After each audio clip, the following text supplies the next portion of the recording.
வணக்கம். வாழ்க வளமுடன். விரதங்கிற தலைப்பில் தொடர்ந்து நம்ம சில பதிவுகளை பார்த்துட்ருக்குறோம். அப்படி நம்ம இப்போ பார்க்க போகிற பதிவு காரடை நோன்பு என்று சொல்லக்கூடிய பெண்கள் மட்டுமே மேற்கொள்ளும் விரதம். காரடையான் நோன்பு இதுவும் மாங்கல்ய பலத்திற்காகவும் கணவனின் நீண்ட ஆயுளுக்காகவும் மாசி மாதம் ஏகாதசியை ஒட்டி வரும் விரதம் இது. பஞ்சாங்கம்லாம் பார்த்தோம்னா இதை காரடையான் நோன்பு என்றே குறிப்பிட்டிருப்பார்கள்.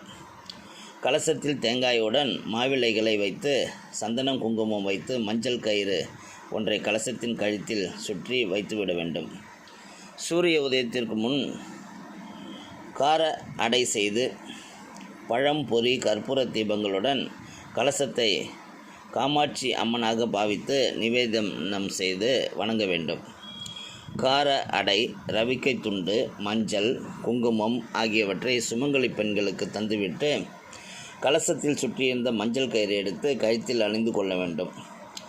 அன்று முழுதும் விரதம் உணவுகளையே சாப்பிட வேண்டும். மாலையில் அம்மன் கோயில்களுக்கு சென்று வழிபட வேண்டும். இதுதான் இந்த காரமடைய நோன்பு எப்படி செய்யணுங்கிறத சொல்கிறாங்க.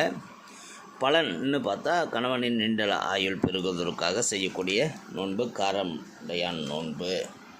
அந்த காரடை நோன்பு என்கிறத பற்றி இப்போ உங்களுக்கு புரிஞ்சிருக்கும்னு நினைக்கிறேன். பஞ்சாங்கத்திலையும் இருக்குன்னு சொல்கிறாங்க. வாழ்க வளமுடன்.